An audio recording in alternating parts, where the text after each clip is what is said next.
서울의 밤이 보석처럼 흩뿌려진 불빛들로 잠들지 못하는 시간. 한강이 내려다 보이는 최고층 펜트하우스의 거실은 그 화려한 야경이 무색할 만큼 차가운 침묵으로 가득 차 있었다. 모든 것이 회색과 검은색 그리고 흰색으로만 이루어진 공간. 그곳은 사람이 사는 집이라기보다는 잘 꾸며진 거대한 쇼룸 혹은 화려한 감옥과도 같았다. 유나리는 소파에 꼿꼿한 자세로 앉아 주인이 돌아오기만을 기다리고 있었다. 그녀는 우아한 실크 원피스를 입고 완벽한 메이크업을 한 채 이 차가운 공간에 가장 아름다운 장식품처럼 존재했다. 현관문이 열리고 이 집의 주인이자 그녀의 계약자인 남자 이강윤이 들어왔다. 타이탄 홀딩스의 회장, 대한민국 경제를 움직이는 가장 젊고 냉혹한 남자. 그는 그녀에게 눈길 한 번 주지 않은 채 거실을 가로질렀다. 그는 마치 그녀가 그곳에 없는 투명인간이라도 되는 듯 자신의 재킷을 소파 위로 아무렇게나 던지고 넥타이를 거칠게 풀어헤쳤다. 술. 그가 그녀에게 던진 첫 마디는 인사가 아닌 명령이었다. 하리는 익숙하다는 듯 아무 말 없이 일어나 크리스탈 장식장으로 가 위스키를 따랐다. 얼음 2조각. 그가 가장 좋아하는 방식이었다. 지난 3년간 그녀는 그의 모든 취향과 습관을 마치 로봇처럼 자신의 머릿속에 입력해왔다. 그녀가 내민 잔을 받아든 그는 그제야 그녀를 쳐다보았다. 그의 눈에는 어떤 감정도 담겨있지 않았다. 그는 그녀의 아름다움을 감상하는 것이 아니라 자신이 구매한 값비싼 상품의 상태를 점검하는 듯한 눈빛으로 그녀를 위아래로 훑어볼 뿐이었다. 이것이 지난 3년간 이어져 온 그들의 일상이었다. 3년 전 할인의 세상은 지옥이었다. 그녀의 유일한 가족이었던 남동생 하민이 재생불량성 빈혈이라는 희귀병 진단을 받았다. 골수 이식이 유일한 희망이었지만 국내에서는 기증자를 찾을 수 없었고 해외에서 기증자를 찾아 이식 수술을 받기 위해서는 그녀가 평생을 바쳐도 만질 수 없는 천문학적인 액수의 돈이 필요했다. 그녀가 모든 희망을 포기하고 절망의 나락으로 떨어지려던 순간 한 남자가 그녀를 찾아왔다. 자신을 익명의 의뢰인을 대리하는 변호사라고 소개한 남자였다. 그는 그녀에게 거부할 수 없는 악마의 거래를 제안했다. 제 의뢰인의 동반자가 되어 주십시오. 3년 동안 그분의 집에서 살며 공식적인 파트너로서 필요한 역할을 수행해 주시면 됩니다. 그 대가로 동생분의 모든 치료비와 수술비를 전액 지원해 드리겠습니다. 하리는 처음에는 미친 소리라고 생각했다. 하지만 변호사가 내민 이미 모든 준비가 끝난 해외 병원의 수술 예약 확인서와 당장이라도 현금으로 인출할 수 있는 거액의 계약금 앞에서 그녀의 자존심은 무력했다. 그녀는 물었다. 왜 하필 저냐고. 의뢰인께서는 윤아린 씨의 모든 것을 알고 계십니다. 당신이 가진 뛰어난 데이터 분석 능력, 어떤 위기 상황에서도 흔들리지 않는 침착함. 그분께서는 예측 불가능한 변수를 싫어하십니다. 당신은 그분이 통제할 수 있는 가장 완벽한 파트너입니다. 결국 그녀는 계약서에 서명했다. 그녀는 자신의 영혼과 자존심을 팔아 동생의 목숨을 사기로 결심했다. 그렇게 그녀는 이강윤이라는 남자의 가장 비싸고 아름다운 장난감이 되었다. 다시 현재. 내일 저녁 자선 경매 행사가 있어. 푸른색 드레스를 입도록 해. 강윤은 위스키 잔을 내려놓으며 다시 명령했다. 네, 회장님. 하리는 기계적으로 대답했다. 그녀는 단 한 번도 그를 다른 호칭으로 불러본 적이 없었다. 그녀는 그의 완벽한 파트너 역할을 수행했다. 그녀는 그의 모든 스케줄과 그가 만나는 모든 사업 파트너들의 신상 정보를 완벽하게 외웠다. 그녀는 파티장에서 그의 옆에서 가장 아름다운 미소로 서 있었고 그의 사업에 방해가 될 만한 모든 변수들을 보이지 않는 곳에서 미리 차단했다. 그녀의 뛰어난 지성과 관찰력은 이 일을 수행하는 데 최고의 무기가 되었다. 하지만 그는 단 한 번도 그녀의 그런 능력을 칭찬하거나 인정해주지 않았다. 그에게 그녀는 그저 얼굴과 몸매가 예쁜 쓸모 있는 장식품일 뿐이었다. 그는 그녀의 순종적인 태도를 보며 역시 모든 인간관계는 돈으로 통제할 수 있는 거래일 뿐이라는 자신의 신념을 다시 한번 확인했다. 그는 그녀의 그 고요한 표면 아래 얼마나 강하고 뜨거운 용암이 들끓고 있는지를 전혀 알지 못했다. 늦은 밤 하리는 펜트하우스에 자신의 방으로 돌아왔다. 그곳은 최고급 가구들로 채워져 있었지만 그녀의 개인적인 물건이라고는 찾아볼 수 없는 낯선 호텔 방과도 같았다. 그녀는 휴대폰의 캘린더를 열었다. 붉은색 동그라미가 쳐진 날짜. 계약 종료일. 이제 불과 20일밖에 남지 않았다. 지난 3년간 저 날짜는 그녀를 버티게 한 유일한 희망의 등불이었다. 자유.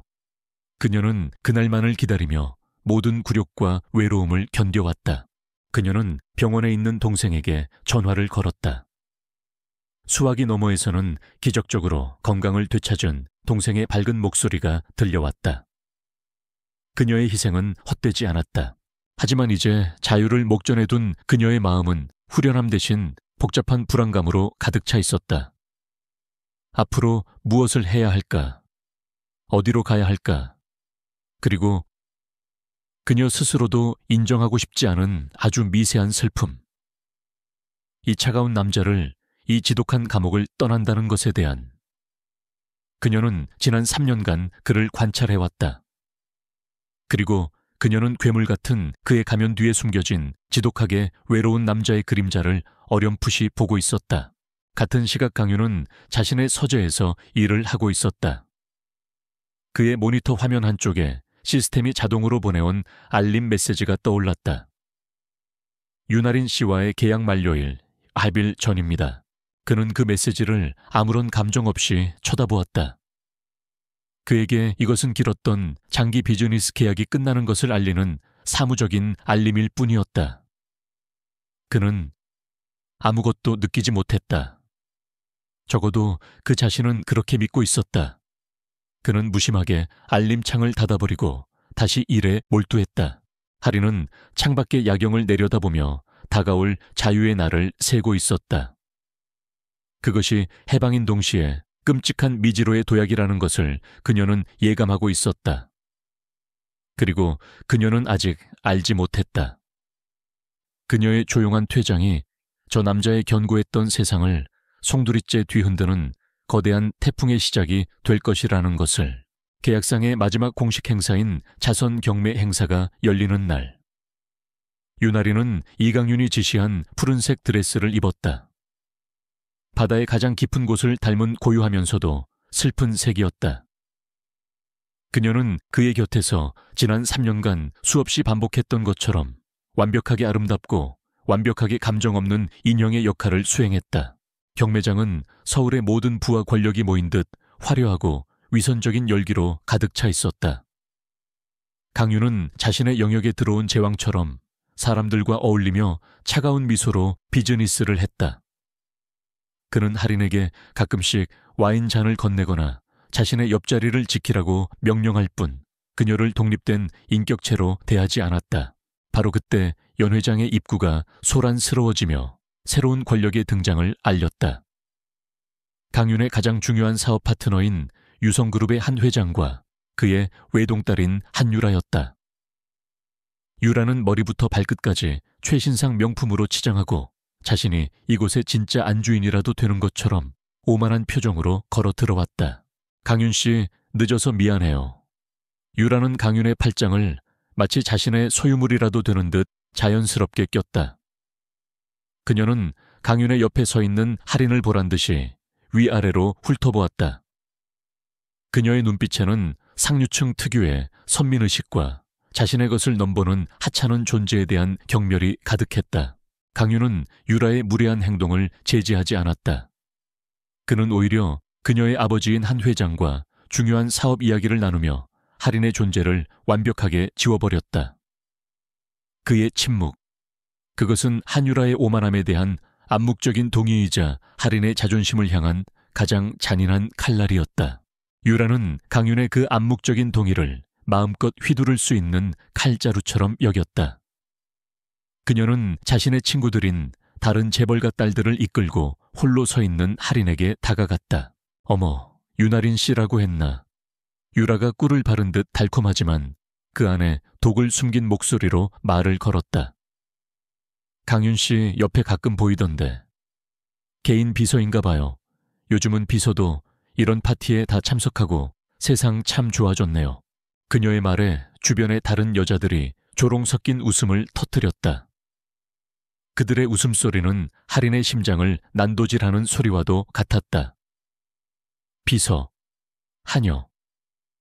그녀는 할인을 감히 자신들과 같은 공간에서 숨 쉴 자격도 없는 하찮은 존재로 낙인 찍고 있었다. 하긴 강윤 씨처럼 바쁜 분들은 시중 드는 사람이 24시간 옆에 붙어 있어야 편하긴 하겠지. 그래도 그렇지 이런 중요한 자리에까지 데리고 오는 건 좀... 격이 떨어져 보이지 않아요. 할인은 대답하지 않았다. 그녀는 그저 텅 빈 눈으로 그들을 쳐다볼 뿐이었다. 그녀의 침묵은 무력함의 표현이 아니었다. 그것은 더러운 진흙탕 싸움에 함께 뒹굴고 싶지 않다는 그녀의 마지막 남은 자존심의 표현이었다. 그녀는 도움을 구하는 눈빛으로 멀리서 이 모든 것을 지켜보고 있는 강윤을 쳐다보았다. 제발, 단 한마디만이라도 내 사람이다라고 함부로 대하지 말라고. 두 사람의 시선이 허공에서 아주 짧게 부딪혔다. 그의 눈빛은 얼음장처럼 차가웠다. 그의 눈은 그녀에게 이렇게 말하고 있었다. 내 자리를 알아라. 그것 또한 네가 해야 할 일의 일부다. 그 순간 할인의 마음속에 있던 무언가가 툭 하고 끊어졌다. 지난 3년간 그녀를 버티게 했던 마지막 희망의 끈. 언젠가는 이 지옥이 끝날 것이라는, 언젠가는 자신의 삶을 되찾을 수 있을 것이라는 그 신락 같은 희망이. 그녀는 깨달았다. 이 남자에게 자신은 사람이 아니었다. 그저 쓸모 있는 동안 곁에 두었다가 가치가 떨어지면 언제든 버릴 수 있는 값비싼 장난감일 뿐이었다. 자신의 인격, 자신의 자존심 따위는 그의 거대한 사업 계획 앞에서 아무런 가치도 없는 것이었다. 그녀는 더 이상 그를 쳐다보지 않았다. 그녀는 자신을 모욕하는 여자들을 향해 아주 희미하게 하지만 그 어떤 미소보다도 더 차갑고 슬픈 미소를 지어 보였다. 몸이 좋지 않아서 먼저 실례하겠습니다. 그녀는 완벽한 자세로 그들에게 허리를 숙였다. 그리고는 아무 일도 없었다는 듯이 우아하고 꼿꼿한 자세로 그 자리를 빠져나왔다. 그녀의 뒷모습은 패배자의 도망이 아니었다. 그것은 모든 것을 포기한 자만이 가질 수 있는 처절한 해탈과도 같았다. 반짝이는 파티장을 빠져나와 그녀를 기다리는 차가운 차 안으로 돌아왔을 때 그녀의 모든 감정의 댐이 마침내 무너져 내렸다. 그녀는 소리 없이 눈물만을 흘렸다. 계약 기간은 아직 20일이나 남아 있었다. 하지만 그녀에게 계약은 오늘 밤으로 끝이 났다. 그녀는 더 이상 이 남자의 장난감으로 살아가지 않을 것이다. 그녀는 떠날 것이다. 동생의 목숨을 담보로 한 이 지옥 같은 거래를 그녀 자신의 손으로 끝낼 것이다. 그녀는 자신도 모르게 차갑게 식은 자신의 아랫배를 감쌌다. 아직 그녀 자신조차 알지 못하는 아주 작은 새로운 생명의 씨앗. 그녀의 마지막 탈출 계획에 가장 거대하고 예측 불가능한 변수가 이미 조용히 자라나고 있었다. 자선 경매의 밤이 남긴 것은 지독한 굴욕감과 함께 강철처럼 차갑게 벼려진 결심이었다. 펜트하우스로 돌아온 유나리는 더 이상 과거의 그녀가 아니었다. 이강윤은 이미 서재에서 일을 하고 있었다.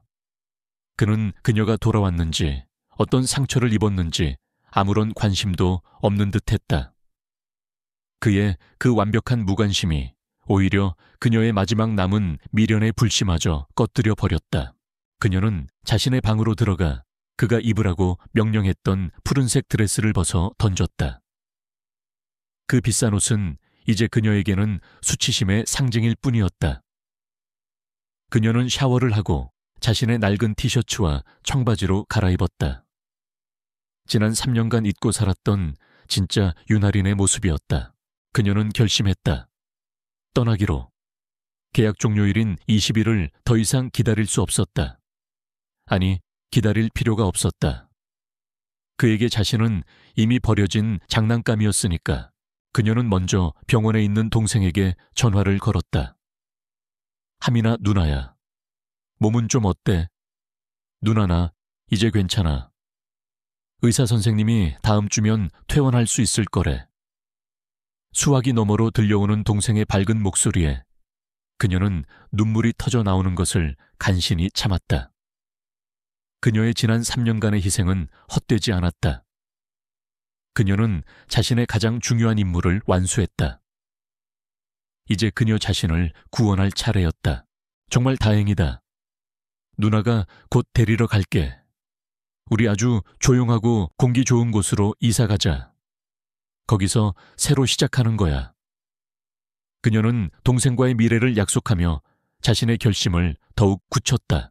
그녀는 짐을 싸기 시작했다. 그녀의 짐은 놀라울 정도로 단출했다. 이 펜트하우스에 처음 들어올 때 가져왔던 작은 여행 가방 하나면 충분했다.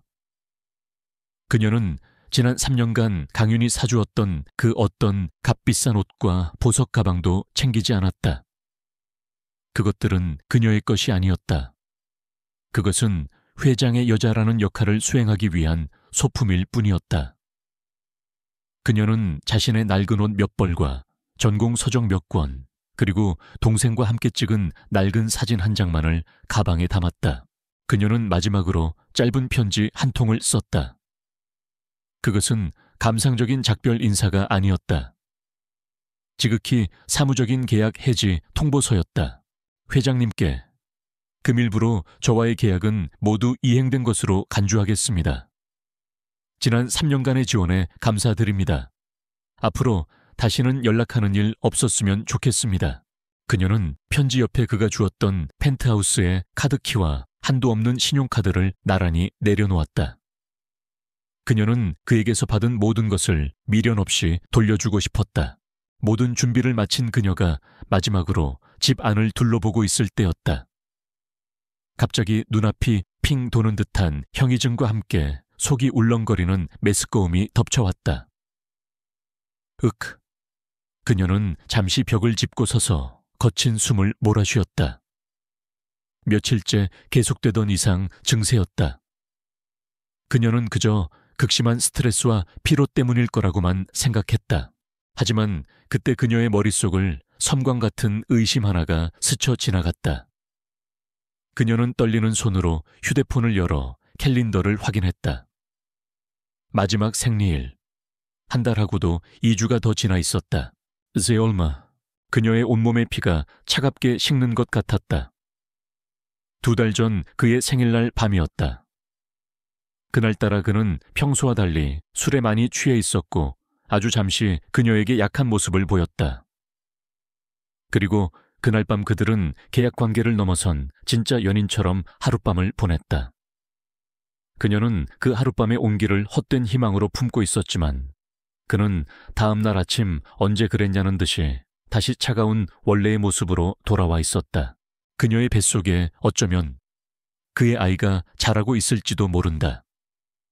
이 끔찍한 가능성은 그녀의 탈출 계획에 절박함을 더했다. 그녀는 더 이상 단 1초도 이곳에 머물 수 없었다. 만약 이 아이가 정말 그의 아이라면 그는 결코 이 아이를 가만두지 않을 것이다. 아이는 또 다른 계약의 담보물이 되거나 혹은 그의 완벽한 세계에 흠집을 내는 제거해야 할 오점이 될지도 모른다. 그녀는 자신의 아이를 결코 그런 운명 속에 살게 할 수 없었다. 그녀는 무슨 일이 있어도 이 아이를 지켜내야만 했다. 홀로 그녀는 마지막으로 거실 테이블 위에 편지와 카드키를 올려놓았다. 그가 아침에 일어나면 가장 먼저 볼 수 있는 자리에. 그리고 그녀는 뒤도 돌아보지 않고 그 거대하고 차가운 감옥의 문을 열었다. 새벽 4시. 도시는 아직 깊은 잠에 빠져 있었다. 그녀는 어둠 속으로 마치 처음부터 그곳에 존재하지 않았던 사람처럼 조용히 스며들어갔다. 그녀는 택시를 타고 서울역으로 향했다. 어디로 가야 할지 정해진 목적지는 없었다. 그저 그가 절대 찾을 수 없는 세상의 가장 먼 곳으로, 택시 창밖으로 그녀가 지난 3년간 살아왔던 화려하지만 공허했던 도시의 풍경이 빠르게 스쳐 지나갔다. 그녀는 눈을 감았다. 그녀의 조용한 작별은 그 어떤 복수보다도 더 완전한 것이었다. 그녀는 그에게서 그가 존재조차 알지 못하는 그의 인생에서 가장 소중한 것을 훔쳐 달아나고 있었으니까. 다음 날 아침 이강윤은 평소와 똑같은 시간에 일어났다. 그의 세상은 어제와 조금도 달라진 것이 없었다. 적어도 그는 그렇게 믿었다. 그는 거실로 나왔고 테이블 위에 놓인 편지 봉투와 카드키, 그리고 신용카드를 발견했다. 그는 미간을 살짝 찌푸렸다. 그녀가 20일이나 남은 계약 기간을 채우지 않고 건방지게 먼저 떠나버린 것이다. 그는 편지를 집어들었다. 그 안에는 그녀의 감정이 담긴 장문의 글 대신 지극히 사무적인 몇 줄의 문장만이 적혀 있었다. 그는 편지를 아무렇게나 구겨 쓰레기통에 던져버렸다. 그의 마음속에서 움직인 것은 슬픔이나 상실감이 아니었다. 자신의 통제를 벗어난 변수에 대한 아주 약간의 불쾌감뿐이었다. 오히려 잘 됐군. 그는 생각했다.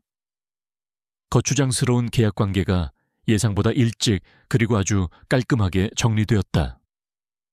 그는 이제 완벽하게 다시 혼자가 되었다. 그는 그 사실에 안도감을 느꼈다. 하지만 그의 완벽했던 시스템은 바로 그날 아침부터 아주 사소한 균열들을 보이기 시작했다. 펜트하우스의 가사 도우미가 가져온 모닝커피는 그가 마시기에 너무 뜨거웠고 원두의 향은 썼다. 지난 3년간 유나리는 단 한 번의 오차도 없이 그가 가장 좋아하는 온도와 농도의 커피를 그가 말을 꺼내기도 전에 그의 앞에 가져다 놓았었다. 이딴 걸 커피라고 끓여온 건가? 그는 신경질적으로 소리쳤고 가사 도우미는 겁에 질려 어쩔 줄 몰라 했다. 회사에서도 마찬가지였다. 새로운 비서는 국내 최고의 헤드헌팅 회사에서 스카우트해 온 유능한 인재였다. 하지만 그녀의 업무 방식은 강윤의 기준에서는 엉망진창이었다. 보고서는 너무 장황했고 파일 정리 방식은 비효율적이었으며 그의 스케줄 요약은 핵심을 파악하지 못하고 있었다. 이런 식으로 일할 거면 당장 그만둬. 그는 몇 번이나 새로운 비서에게 소리를 질렀다. 그는 자신의 분노가 단순히 직원들의 무능함 때문이라고 생각했다. 그는 인정하고 싶지 않았다. 자신이 유나린이라는 여자의 완벽함에 너무나도 길들여져 있었다는 사실을. 그녀의 부재는 그의 일상 곳곳에서 마치 성가신 벌레처럼 그를 괴롭혔다. 밤늦게 펜트하우스로 돌아왔을 때 더 이상 그를 기다리는 사람은 없었다. 어둠과 침묵만이 그를 맞았다. 그는 스스로 위스키를 따라 마셨다. 그녀가 늘 넣어주던 동그랗고 투명한 얼음이 없었다. 그는 자신도 모르게 그녀가 쓰던 방의 문 앞에 섰다. 문은 살짝 열려 있었다. 안은 그녀가 처음 들어왔을 때처럼 아무런 흔적도 없이 깨끗하게 정리되어 있었다. 그녀의 채취마저 마치 처음부터 존재하지 않았던 것처럼 사라져 있었다. 그의 가슴 속에서 아주 낯선 허전함이라는 감정이 피어오르고 있었다. 하지만 그는 그 감정의 정체를 알지 못했다. 그는 그저 자신의 완벽했던 삶에 생긴 작은 불편함에 짜증을 낼 뿐이었다. 그의 장난감이 사라졌다는 소식을 들은 한유라는 이때가 기회라고 생각했다. 그녀는 이제 자신이 이 펜트하우스의 진짜 안주인이 될 차례라고 확신했다. 그녀는 거의 매일같이 저녁마다 펜트하우스를 찾아왔다. 그녀는 그의 옆에 찰싹붙어 쇼핑 이야기와 파티 이야기, 그리고 자신들의 결혼 이야기를 떠들어댔다. 그녀는 서재에 있는 그의 책들을 자신의 미적 감각에 맞게 멋대로 정리하려 했고 그의 옷차림을 지적하기도 했다. 강유는 그녀의 존재가 점점 더 견딜 수 없이 짜증스럽게 느껴졌다. 그녀의 대화는 공허했고 그녀의 행동은 천박했다. 그는 이제야 깨달았다.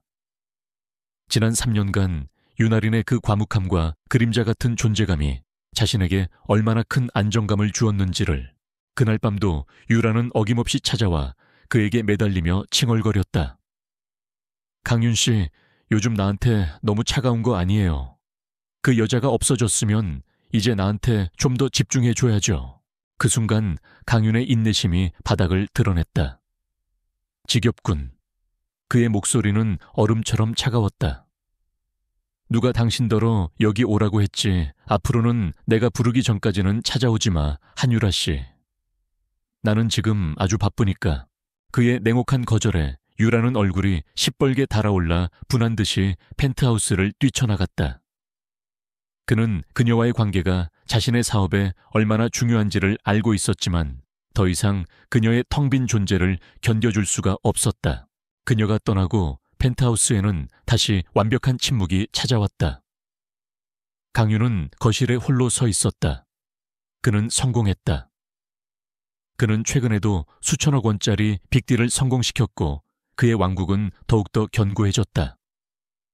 그는 자신이 원했던 모든 것을 가졌다. 하지만 그의 마음은 그 어느 때보다도 공허했다.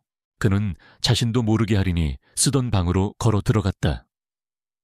그곳에는 아무것도 남아있지 않았다. 그녀가 지난 3년간 이곳에 살았다는 흔적조차 없었다. 아니, 딱 하나 남아있었다. 그녀가 미처 챙겨가지 못한 아주 작은 손수건 한 장이 침대 밑 구석에 떨어져 있었다. 손수건에는 그녀가 늘 쓰던 은은한 치자꽃 향기가 희미하게 배어 있었다. 그는 손수건을 집어들었다. 그리고 그는 자신이 왜 이러는지도 모른 채 한참 동안 그 향기를 맡고 있었다. 그는 자신의 완벽했던 세계에 돌이킬 수 없는 구멍이 뚫렸다는 것을 이제야 희미하게나마 깨닫고 있었다. 그는 아직 그 감정을 사랑이나 그리움이라고 부르지 않았다. 그는 그저 자신의 시스템에 발생한 원인 모를 오류라고만 생각했다. 그리고 그는 그 오류를 해결해야만 했다. 5년 후, 시간은 많은 것을 바꾸어 놓았다. 이강윤은 그의 왕국인 타이탄 홀딩스를 세계적인 투자 기업으로 성장시켰다. 그의 이름 앞에는 언제나 미다스의 손 얼음 제왕이라는 수식어가 따라붙었다. 그는 더 냉혹해졌고 더 무자비해졌으며 더 성공했다. 하지만 그는 더 공허해졌다. 그의 펜트하우스는 5년 전보다 더 넓고 화려해졌지만 그만큼 더 차갑고 텅 비어갔다. 그의 곁을 스쳐 지나가는 여자들은 많았지만 그 누구도 3개월 이상을 버티지 못했다. 그는 더 이상 계약조차 맺지 않았다. 그는 그저 필요할 때 모델이나 여배우를 불러 하룻밤을 보내거나 파티의 장식품으로 사용할 뿐이었다. 그의 마음의 문은 5년 전 그날 이후로 완벽하게 닫혀버렸다. 그는 가끔 이름 모를 불만족감에 시달렸다. 모든 것을 가졌지만 정작 가장 중요한 무언가를 잃어버린 듯한 지독한 공허함. 그는 그 감정의 정체가 5년 전 조용히 사라져버린 한 여자에게서 비롯되었다는 사실을 애써 외면하고 있었다. 같은 시각 서울에서 수백 킬로미터 떨어진 남해의 항구 도시 통영. 따스한 햇살과 소금기 섞인 상쾌한 바람, 그리고 갈매기 울음소리로 가득한 이곳은 이강윤의 잿빛 세상과는 전혀 다른 곳이었다. 오래된 적상아욱을 개조한 작지만 세련된 사무실. 할인 데이터 컨설팅이라는 작은 간판이 걸려 있었다. 사무실 안에서 한 여자가 노트북 화면에 집중하고 있었다. 5년 전 펜트하우스의 새장 속에 갇혀있던 그 수동적이고 조용했던 여자 윤아리는 더 이상 그곳에 없었다. 지금의 그녀는 자신의 이름을 내건 작은 회사를 성공적으로 이끄는 자신감 넘치고 유능한 대표였다. 그녀는 자신의 뛰어난 데이터 분석 능력을 지역의 작은 가게들과 어민들을 돕는 데 사용하고 있었다. 그녀는 자신의 힘으로 완벽하게 새로운 삶을 재건했다. 엄마 나왔어요. 사무실 문이 열리며 5살 배기 남자아이가 햇살처럼 밝은 얼굴로 뛰어들어왔다. 우리 지호 왔어. 오늘 유치원에서 재미있었어. 하리는 아들 윤지호를 품에 가득 안고 세상에서 가장 행복한 미소를 지었다. 아이는 그녀의 세상의 중심이자 그녀가 지난 5년간의 모든 시련을 이겨낼 수 있었던 유일한 이유였다. 아이는 놀라울 정도로 아버지를 닮아 있었다. 특히 또래 아이들에게서는 찾아볼 수 없는 그 깊고 이지적인 눈매와 오만한 기운마저 느껴지는 날카로운 턱선은 그를 모르는 사람이 보아도 한 남자를 떠올리게 만들었다. 하리는 가끔 아들의 얼굴을 보며 지독한 그리움과 함께 서늘한 두려움을 느끼곤 했다. 두 개의 다른 세상은 결코 만나지 않을 것처럼 보였다. 하지만 운명은 그들의 재회를 이미 오래전부터 계획하고 있었다. 타이탄 홀딩스는 그룹의 명운을 건 거대한 프로젝트를 시작했다. 바로 통영의 국내 최대 규모의 스마트 해양 리조트를 건설하는 것이었다. 이강윤은 자신의 공허함을 채워줄 새로운 도전을 갈망하며 이례적으로 자신이 직접 프로젝트를 총괄하기로 했다. 하지만 프로젝트는 시작부터 난관에 부딪혔다. 리조트 건설을 위해서는 지역 경제와 인구 통계에 대한 아주 정밀하고 세분화된 데이터 분석이 필요했다. 그의 팀이 몇 달을 매달렸지만 결과는 만족스럽지 않았다. 그때 통영시청의 담당자가 그에게 작은 컨설팅 회사 하나를 추천했다. 회장님, 할인 데이터 컨설팅이라는 곳이 있습니다. 작은 회사지만 이 지역 데이터에 있어서만큼은 그 어떤 대기업보다 정확하고 통찰력 있는 분석을 제공하는 곳입니다. 할인. 그 이름을 듣는 순간 강윤의 심장이 아주 잠시 멈추는 듯 했다. 그는 5년 만에 처음 듣는 그 이름에 알 수 없는 감정의 동요를 느꼈다.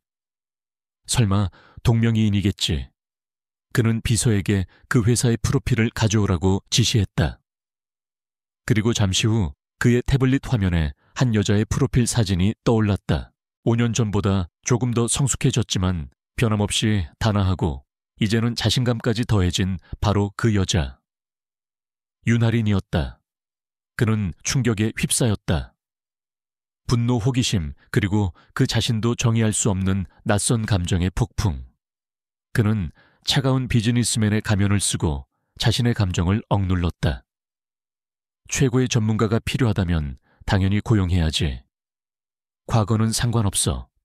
이건 비즈니스일 뿐이니까. 며칠 뒤 두 사람은 5년 만에 재회했다. 장소는 할인의 작고 아담한 사무실이었다. 강윤은 수행원들을 대동하고 마치 점령군처럼 그곳에 나타났다. 그는 차갑고 프로페셔널한 태도를 유지할 준비가 되어 있었다. 하지만 그를 맞이한 할인의 모습은 그의 예상을 완전히 벗어나는 것이었다. 그녀는 조금도 당황하거나 흔들리지 않았다. 그녀는 그를 과거의 남자가 아닌 그저 새로운 클라이언트로서 대했다. 그녀의 얼굴에는 5년 전 마지막으로 보았던 상처 입은 여자의 그림자는 없었다.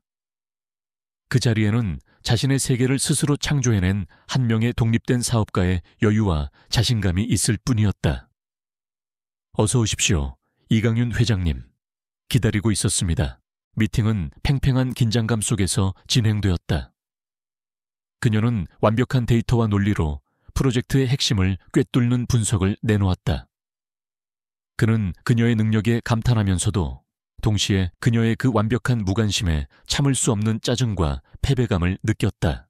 미팅이 끝나갈 무렵이었다. 강윤의 시선이 사무실 벽에 붙어있는 아이의 그림 한 장에 멎었다. 서툰 크레파스 그림. 엄마와 작은 남자아이가 손을 잡고 있는 그림이었다. 그런데 이상하게도 그림 속의 남자아이는 다른 부분과는 어울리지 않게 아주 까맣고 강렬한 크레용으로 날카로운 눈매가 강조되어 있었다. 아들인가? 그는 아무렇지 않은 척 무심한 목소리로 물었다. 네. 하리는 서류를 정리하며 짧게 대답했다. 그는 다시 그림 속 아이의 눈을 보았다. 아주 낯설고 기묘한 기시감. 그림 속 아이의 그 강렬한 눈빛은 그가 매일 아침 거울 속에서 마주하는 바로 자기 자신의 눈과 기묘하게 닮아 있었다. 그는 혼란스러운 마음을 감춘 채 사무실을 나섰다. 그의 머릿속에는 이제 새로운 질문이 또아리를 틀기 시작했다. 과거의 메아리는 이제 더 이상 희미하지 않았다. 그것은 그가 더 이상 무시할 수 없는 크고 분명한 소리가 되어 그의 심장을 두드리고 있었다. 그림 속 아이의 눈빛은 망령처럼 이강윤을 따라다녔다. 그는 통영의 최고급 호텔 스위트룸으로 돌아왔지만 그의 머릿속은 온통 그 서툰 크레파스 그림으로 가득 차 있었다. 그는 수십억짜리 프로젝트 보고서를 보는 대신 밤새도록 인터넷에 유사한 외모의 타인 확률, 유전 형질 발현 가능성 같은 비논리적인 단어들을 검색했다. 말도 안 돼. 그는 스스로를 다그쳤다. 단순한 우연일 뿐이야. 세상에 닮은 사람은 얼마든지 있어.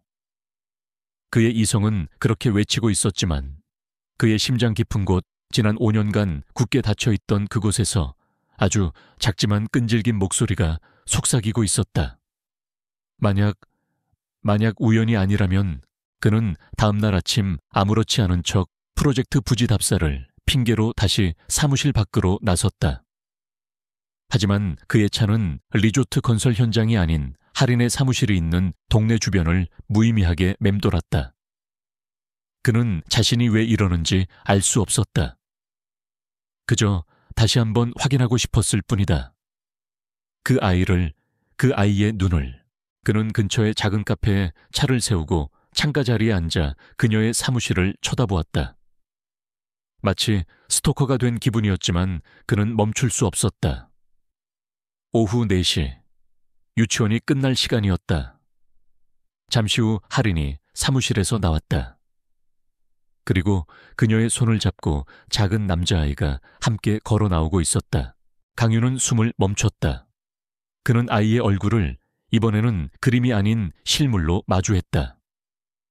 아이는 엄마와 무언가 즐거운 대화를 나누며 햇살처럼 밝게 웃고 있었다. 그리고 그 웃는 얼굴은 끔찍할 정도로 그와 닮아 있었다. 그는 자신도 모르게 자리에서 일어나 카페 밖으로 나섰다. 그는 두 모자를 향해 마치 자석에 이끌리는 쇠부티처럼 홀린 듯이 걸어갔다. 엄마, 오늘 저녁은 떡볶이 먹으면 안 돼요. 안 돼. 우리 지호 어제도 떡볶이 먹었잖아. 오늘은 엄마가 맛있는 생선 구워줄게.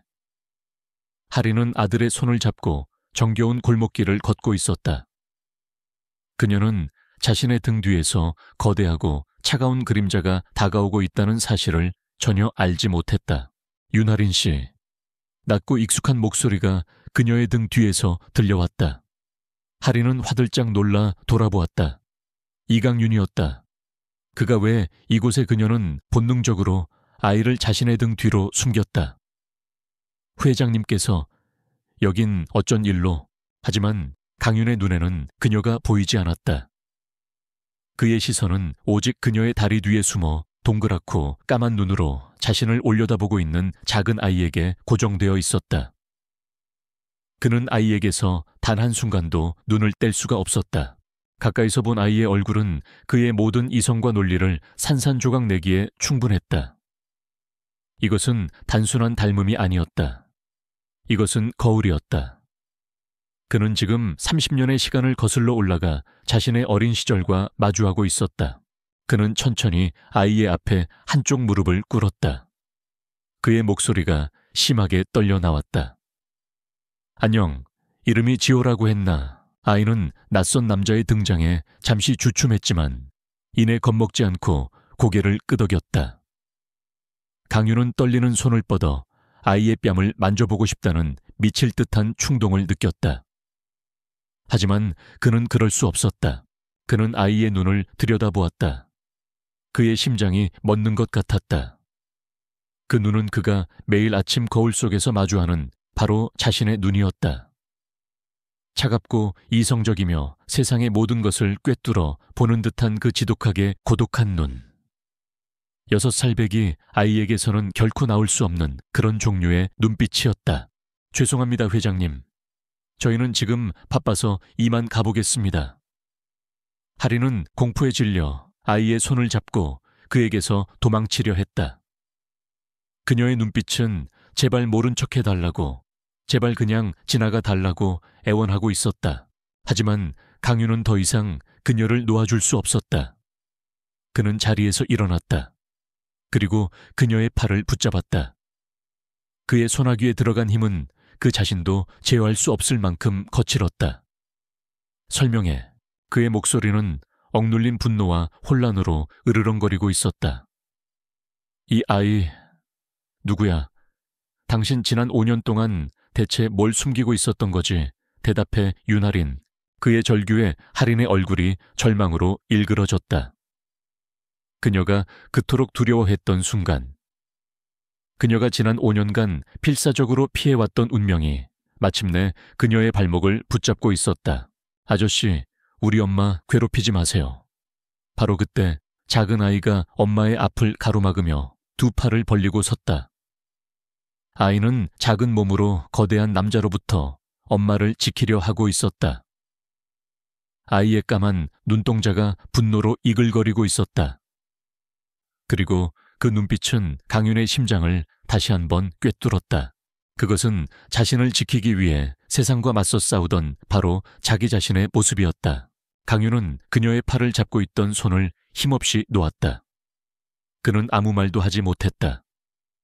그는 그저 자신을 노려보는 아들과 절망에 빠진 그녀의 얼굴을 번갈아 쳐다볼 뿐이었다. 그는 그 자리에서 등을 돌렸다. 그는 도망쳤다. 자신이 저지른 과오의 끔찍한 증거로부터, 그가 감당할 수 없는 진실의 무게로부터 그는 자신의 차로 돌아와 미친 듯이 도시를 빠져나갔다. 그의 머릿속에서는 단 하나의 생각만이 맴돌고 있었다. 나는 대체 무슨 짓을 한 거지? 그의 지독한 후회의 서막은 그렇게 가장 잔인한 방식으로 열리고 있었다. 이강윤은 도망쳤지만 진실로부터 영원히 도망칠 수는 없었다. 그는 며칠 동안 호텔 방에 틀어박혀 지독한 자기 혐오와 후회의 늪에서 허우적거렸다. 그의 머릿속에서는 자신을 경계하며 엄마를 지키려던 아들의 용감한 눈빛이 악몽처럼 반복해서 재생되었다. 그는 더 이상 이 고통을 외면할 수 없었다. 그는 마지막 남은 이성을 쥐어짜 자신의 정보팀에 연락했다. 그는 과학적인 증거가 필요했다. 부정할 수 없는 냉혹한 사실. 그는 아이의 칫솔이나 머리카락 같은 샘플을 확보하여 자신과의 유전자 검사를 비밀리에 진행하라고 지시했다. 그의 목소리는 사형 선고를 기다리는 죄수처럼 힘이 없었다. 한편 윤아린의 평온했던 일상 역시 산산조각났다. 그녀는 권지한이 언제 다시 나타날지 모른다는 공포에 시달렸다. 그는 아이를 빼앗아 가려 할까, 아니면 자신의 인생에 오점을 남긴 그녀와 아이를 세상에서 지워버리려 할까. 그녀는 변호사였다. 그녀는 법적으로 자신과 아이를 지키기 위한 준비를 시작했다. 그녀는 밤을 새워 미혼모의 친권과 양육권에 대한 법률 조항들을 검토했다. 그녀는 그가 어떤 방식으로 공격해오더라도 자신의 모든 것을 걸고 아들을 지켜낼 것이다. 바로 그때 예상치 못한 곳에서 공격이 들어왔다. 한유라였다. 이강윤이 통영에 장기 체류하며 자신을 만나주지 않자 그녀는 불안감에 휩싸여 직접 통영까지 내려왔다. 그리고 그녀는 강윤이 할인 데이터 컨설팅이라는 작은 회사와 계약했으며 그 대표가 바로 5년 전 사라졌던 윤아린이라는 사실을 알아냈다. 그녀의 질투심은 광기로 변해갔다. 그녀는 윤아린이 자신의 자리를 위협하는 여우 같은 년이라고 생각했다. 그녀는 자신의 아버지가 가진 권력을 이용해 할인의 숨통을 조이기 시작했다. 할인 데이터 컨설팅과 계약했던 모든 지역 업체들이 하루아침에 계약을 파기하기 시작했다. 통영시청에서 추진하던 프로젝트에서도 아무런 이유 없이 배제되었다. 그녀의 작은 회사는 보이지 않는 거대한 힘 앞에서 속수무책으로 고사 직전에 몰렸다. 할인은 모든 것의 배후에 한유라가 있다는 것을 직감했다. 하지만 그녀에게는 맞서 싸울 힘이 없었다. 그녀는 직원들의 월급을 걱정해야 하는 힘없는 소상공인일 뿐이었다. 그녀가 모든 것을 포기하고 싶을 만큼 절망에 빠져 있을 때였다. 그녀의 사무실로 이강윤이 찾아왔다. 그의 얼굴은 며칠 사이에 반쪽이 되어 있었고 눈은 깊은 고뇌로 퀭했다. 그는 더 이상 오만한 제왕이 아니었다. 그는 상처 입은 한 명의 남자일 뿐이었다. 당신 짓인가요? 하리는 그를 보자마자 날카롭게 쏘아붙였다. 내 회사를 망가뜨려서 나를 굴복시키려는 건가요? 아이를 빼앗기 위한 당신의 더러운 수법이냐고요. 하지만 강윤은 그녀의 비난에 아무런 대답도 하지 않았다. 그는 그저 떨리는 손으로 서류 봉투 하나를 그녀의 앞에 내려놓을 뿐이었다. 그 안에는 유전자 검사 결과서가 들어있었다. 부건 확률 99.999%. 하리는 결과서를 보고 할 말을 잃었다. 그녀의 마지막 방어벽이 무너져 내렸다. 강윤은 무릎이라도 꿇을 듯한 자세로 그녀 앞에 섰다. 미안해. 그의 목소리는 죄책감으로 갈라져 나왔다. 내가 당신을 오해했어. 아니, 나는 당신을 이해하려 노력조차 하지 않았지. 나는 내 상처 속에 갇혀 당신에게 그리고 내 아들에게 용서받을 수 없는 짓을 저질렀어. 그는 처음으로 그녀에게 자신의 모든 것을 고백하기 시작했다. 과거 그를 배신했던 첫사랑의 이야기. 그 상처가 그를 어떻게 괴물로 만들었는지, 그리고 그가 왜 그토록 사랑과 신뢰라는 감정을 두려워하게 되었는지. 당신이 떠났을 때 나는 당신 역시 나를 배신했다고 생각했어. 그래서 당신을 증오했고 잊으려 했지. 하지만 사실은 나는 두려웠던 거야. 당신을 잃는 것이, 내 세상이 다시 무너져 내리는 것이. 그의 서툰 고백은 그녀의 마음을 흔들었다. 하지만 그녀는 쉽게 마음을 열 수 없었다. 당신의 사과가 지난 5년간의 내 고통을 지워주지는 않아요. 알아. 그가 고개를 숙였다. 나는 용서를 구하는 게 아니야. 나는 벌을 받으러 왔소, 윤하린 씨. 당신이 내리는 그 어떤 벌이라도 나는 닭에 받을 준비가 되어 있어. 그는 한유라가 그녀에게 저지르고 있는 짓에 대해서도 모두 알고 있다고 말했다. 당신의 회사를 망가뜨리고 있는 건 내가 아니오. 한유라 그 여자야. 하지만 그 여자가 그렇게 날뛰도록 방치한 건 바로 나지. 그러니 그건 역시 내 죄야. 그는 그녀에게 하나의 제안을 했다. 나와 손을 잡읍시다. 그의 눈이 처음으로 한 명의 사업가로서 그녀를 마주보았다. 이건 아이 아빠로서의 제안이 아니오. 타이탄 홀딩스의 회장 이강윤이 할인 데이터 컨설팅의 대표 윤하린에게 공식적으로 제안하는 비즈니스 파트너십이야. 그는 한유라와 그녀의 아버지가 이끄는 유성그룹을 무너뜨릴 계획을 세우고 있었다. 그리고 그 전쟁에서 그는 그녀의 데이터 분석 능력이 그 어떤 무기보다도 절실하게 필요했다. 당신의 복수를 내가 돕게 해줘. 아니, 우리의 복수를 함께 합시다. 당신과 내 아들을 건드린 자들을 우리 손으로 직접 지옥으로 끌어내립시다. 그의 제안은 거부할 수 없을 만큼 매력적이었다. 하리는 그의 눈을 보았다. 그의 눈에는 더 이상 과거의 오만한 남자나 후회에 찬 죄인이 없었다. 그곳에는 자신과 같은 상처를 입고 같은 적을 향해 칼을 겨누고 있는 단 한 명의 동지가 서 있었다. 그녀는 처음으로 그를 향해 손을 내밀었다. 그들의 길고 길었던 오해와 증오가 끝나고 마침내 위험하고도 뜨거운 동맹이 시작되고 있었다. 그들의 동맹은 조용하지만 신속하게 시작되었다. 이강윤은 타이탄 홀딩스의 핵심 인력으로 구성된 비밀 TF팀을 꾸려 통영으로 보냈다. 할인의 작은 사무실은 이제 유성그룹을 무너뜨리기 위한 거대한 전쟁의 사령부가 되었다. 그들은 완벽한 한 팀이었다. 할인은 그녀의 천재적인 데이터 분석 능력으로 유성그룹의 방대한 재무제표와 사업 보고서 속에 숨겨진 약점들을 귀신같이 찾아냈다. 그녀의 손가락이 가리키는 곳마다 오랫동안 은폐되어 왔던 비자금의 흐름과 부실 계열사의 위태로운 재정 상태가 드러났다. 강윤은 그녀가 찾아낸 약점을 무자비한 창으로 바꾸어 적의 심장을 겨누었다. 그는 막대한 자금을 동원하여 유성그룹의 주가를 흔들었고 그들이 사활을 걸고 있던 해외 프로젝트들을 보이지 않는 손으로 하나씩 무산시켰다. 그들의 첫 번째 공격 목표는 한유라였다. 강윤은 그가 가진 사교계의 모든 영향력을 동원했다. 그는 유라가 참석하는 모든 파티의 주최 측에 조용한 압력을 넣었다.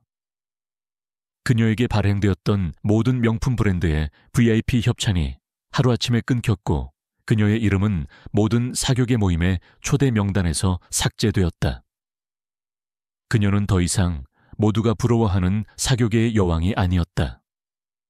그녀는 그저 타이탄 홀딩스 회장의 심기를 건드린 여자라는 주홍글씨가 새겨진 깊이 인물일 뿐이었다. 그녀의 세상은 그녀가 이해할 수도 없는 속도로 무너져 내리고 있었다. 전쟁은 밤낮 없이 계속되었다. 할인과 강윤은 며칠 밤을 꼬박 세우며 함께 전략을 짰다. 그들은 더 이상 과거의 상처를 들추지 않았다. 그들은 오직 공동의 적을 무너뜨린다는 하나의 목표를 향해 달려갈 뿐이었다. 그러던 어느 날 밤이었다. 사무실에서 할인은 유치원으로부터 걸려온 전화를 받았다. 아들 지호가 갑자기 열이 나기 시작했다는 연락이었다. 그녀의 심장이 철렁 내려앉았다. 그녀는 일과 아들 사이에서 갈등했다. 그 모습을 강윤이 지켜보고 있었다. 가봐. 그가 낮은 목소리로 말했다. 여긴 내가 맡을 테니 어서 아이에게 가봐. 지금 당신에게는 이 일보다 아들이 더 중요해. 그의 배려에 할인은 미안함과 고마움이 뒤섞인 눈으로 그를 보았다. 그녀는 황급히 사무실을 뛰쳐나갔다. 홀로 남은 강윤은 한참 동안 그녀가 사라진 문을 쳐다보았다. 그는 처음으로 아버지라는 역할의 무게를 느끼고 있었다. 그는 이 전쟁을 최대한 빨리 그리고 완벽하게 끝내야만 했다. 그녀와 자신의 아들이 더 이상 어떤 위협도 받지 않는 평온한 일상을 되찾아주기 위해서 그는 그날 밤 평소보다 몇 배는 더 집중하여 유성그룹의 숨통을 끊어놓을 마지막 한 수를 찾아냈다. 할인이 찾아낸 유성그룹의 비밀스러운 해외 페이퍼 컴퍼니. 그곳은 그들이 지난 수십 년간 불법적인 로비 자금을 세탁해온 아킬레스건이었다.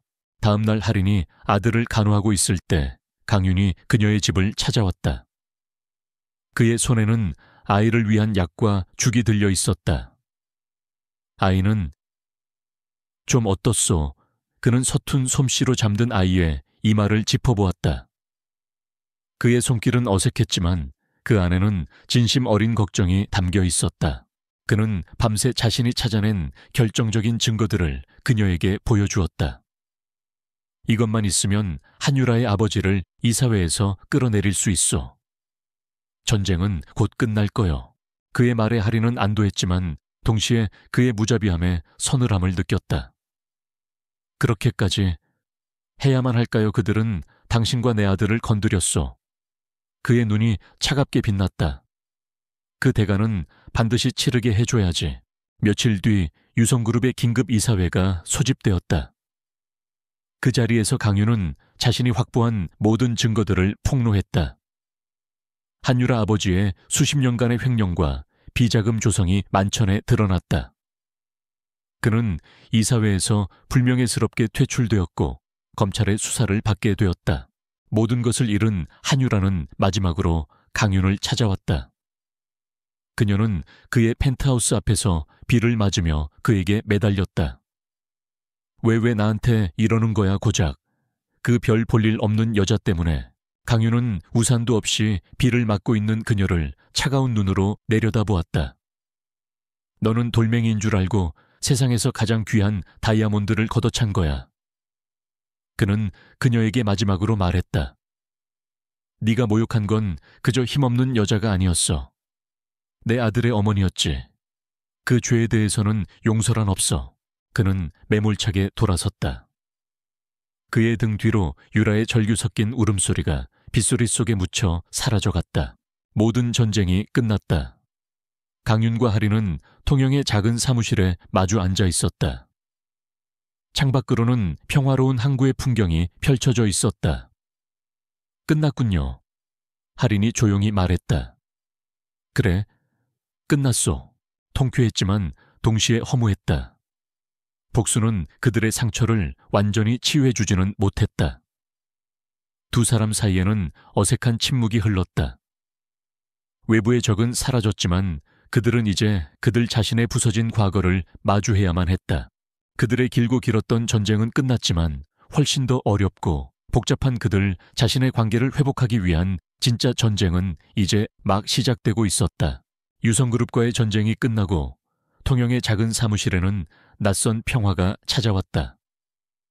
타이탄 홀딩스의 TF팀은 철수했고 할인의 사무실은 다시 예전의 조용한 모습으로 돌아왔다. 하지만 모든 것이 예전 같을 수는 없었다. 사무실 한가운데에는 이제 거대한 존재감을 가진 남자 이강윤이 남아있었기 때문이다. 그들의 복수는 끝났다. 이제 그들을 묶어두었던 유일한 명분이었던 동맹 관계 역시 그 끝을 맞이해야만 했다. 강윤은 이 어색한 침묵을 깨고 앞으로 나아가야 한다고 생각했다. 그는 지난 며칠간 수없이 고민했다. 그리고 그가 내린 결론은 그가 가장 잘하는 방식으로 이 모든 것을 정리하는 것이었다. 서울로 돌아갑시다. 그가 창밖을 보며 서 있는 할인의 등 뒤에서 말했다. 당신과 지호를 위해 한남동에 새로 집을 마련했소. 당신의 사무실도 강남의 최고급 빌딩으로 이전시켜주지. 아이는 국내 최고의 사립학교에 입학시키고 그는 마치 당연한 사업 계획을 발표하는 것처럼 말했다. 우리의 낡은 계약은 무효로 하지.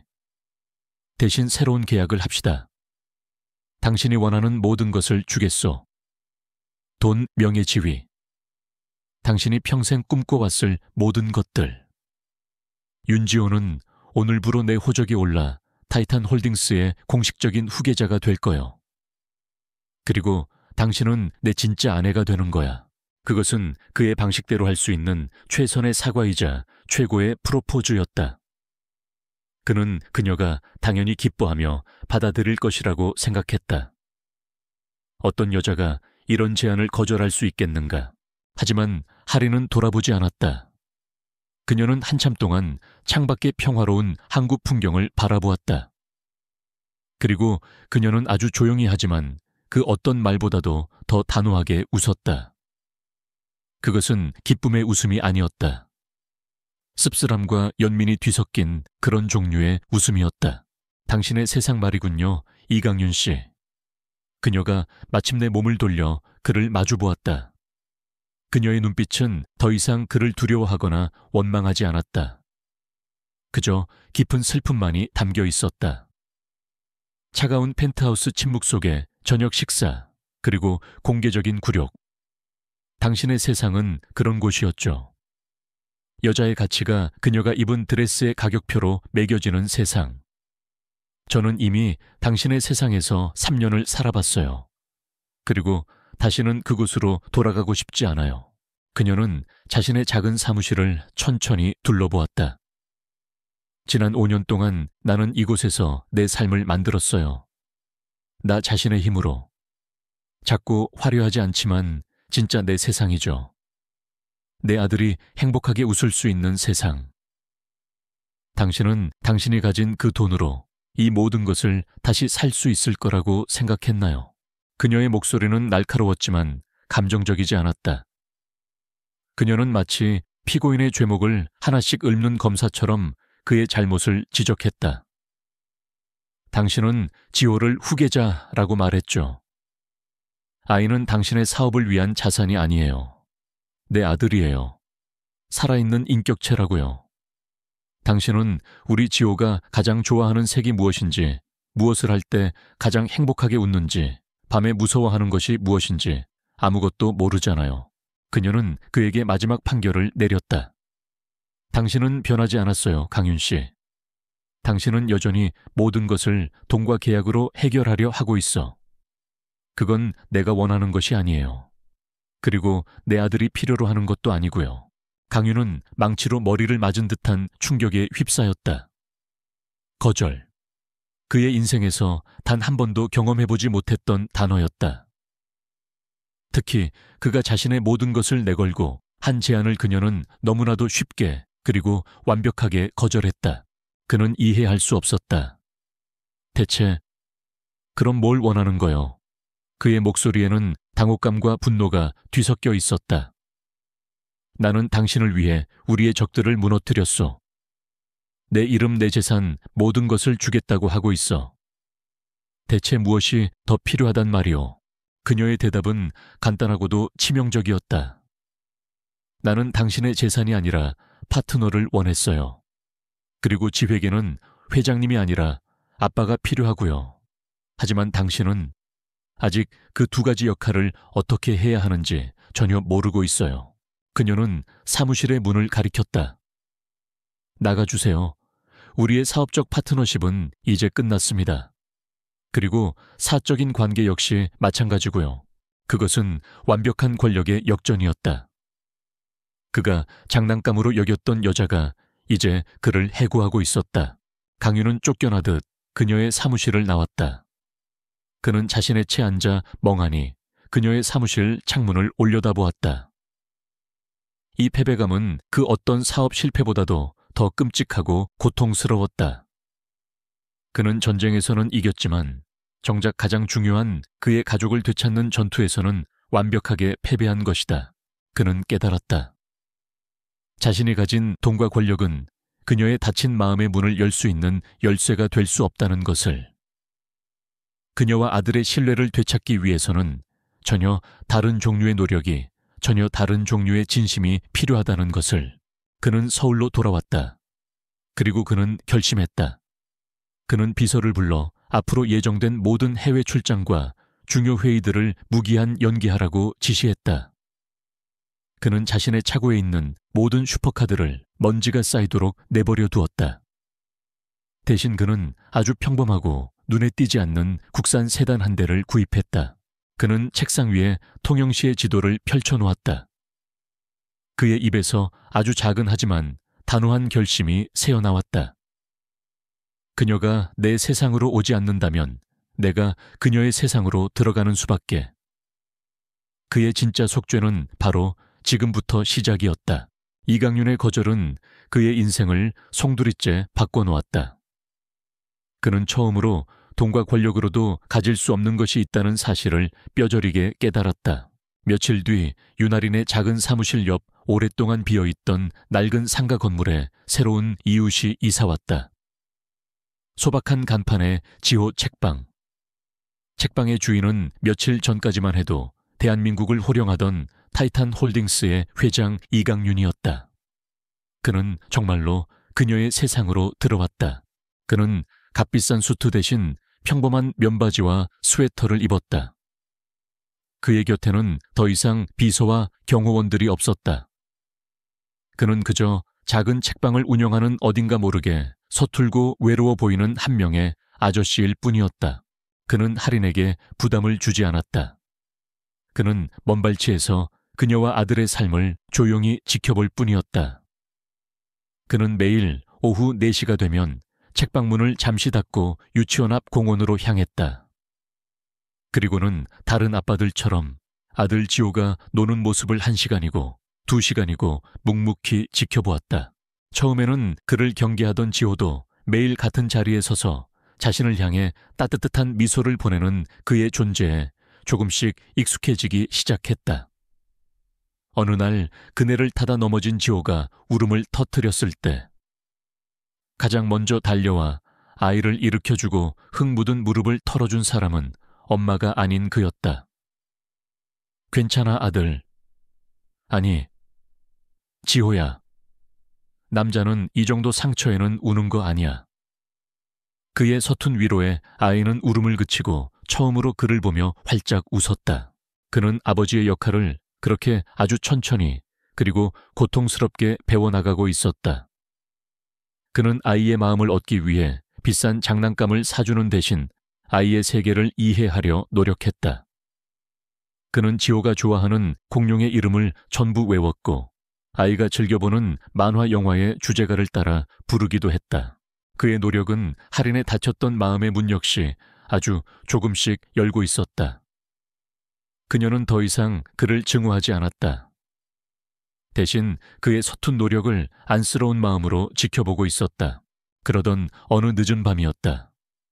지호가 갑자기 악몽을 꾸며 자지러지듯 울기 시작했다. 아이는 열이 펄펄 끓었고 엄마를 찾으며 울부짖었다. 하리는 혼자 아이를 안고 어쩔 줄 몰라 했다. 바로 그때 누군가 그녀의 집 문을 두드렸다. 이강윤이었다. 그는 아이의 울음소리를 듣고 한 걸음에 달려온 것이다. 그는 다급하게 아이의 상태를 살피고 그녀를 대신해 병원에 연락하고 차를 몰았다. 응급실에서 그는 밤새 그녀와 함께 아이의 곁을 지켰다. 그는 아이의 작은 손을 잡고 뜬 눈으로 밤을 새웠다. 그는 돈으로 문제를 해결하는 회장님이 아니었다. 그는 그저 아픈 아들을 걱정하는 평범한 아버지였다. 다음 날 아침 아이가 무사히 열이 내리고 잠이 들었을 때 두 사람은 병원 복도에 나란히 앉아 있었다. 고마워요. 할인이 처음으로 그에게 진심을 담아 말했다. 아니, 내가 미안하지. 그가 지친 목소리로 말했다. 내가 졌소, 윤할인 씨. 나는 당신과 아이에게서 모든 것을 빼앗았다고 생각했는데 사실은 내가 모든 것을 놓치고 있었던 거야. 아버지로서, 남편으로서, 한 인간으로서. 나는 완벽한 패배자요. 그는 그녀에게 용서를 구하지 않았다. 그는 그럴 자격이 없다는 것을 알고 있었다. 나는 당신에게 아무것도 바라지 않소. 그저 당신과 아이의 곁에서 내 죄를 씻을 기회를 줬으면 좋겠소. 당신들의 삶을 방해하지 않는 그림자로서라도 괜찮으니 그의 진심 어린 고백의 할인은 오랫동안 잊고 있던 과거의 그를 보았다. 차갑고 오만했지만 사실은 누구보다 외롭고 상처받았던 남자. 그녀는 대답 대신 조용히 자리에서 일어났다. 그리고 그에게 아주 작은 목소리로 말했다. 지호가 아빠를 기다릴 거예요. 그들의 관계는 그렇게 다시 시작되었다. 아주 더디고 조심스럽게 1년 후 가을, 통영의 작은 해병아. 세 식구는 함께 연을 날리고 있었다. 이제 7살이 된 지호는 훌쩍 자라 있었다. 아이는 더 이상 아빠를 아저씨라고 부르지 않았다. 연이 바람을 타고 하늘 높이 날아오르자 아이는 해맑게 웃으며 아빠와 엄마의 손을 동시에 잡았다. 강윤과 하리는 아이의 손을 마주잡고 서로를 보며 미소 지었다. 그들의 미소는 과거의 상처가 완전히 아물지는 않았지만 그럼에도 불구하고 함께 미래를 만들어갈 준비가 되었다는 암묵적인 약속과도 같았다. 그의 후회는 사라지지 않았다. 그것은 그의 평생을 따라다닐 주홍글씨가 될 터였다. 하지만 이제 그 후회는 더 이상 그를 파괴하는 독이 아니었다. 그것은 그의 남은 인생을 좋은 아버지이자 좋은 남자로 살아가게 만드는 가장 무겁고도 성스러운 약속이 되었다. 과거의 잘못으로 시작되었던 길고 긴 형벌의 길 끝에서 그들은 마침내 서로를 용서하고 사랑하는 법을 아주 천천히 다시 배워나가기 시작하고 있었다.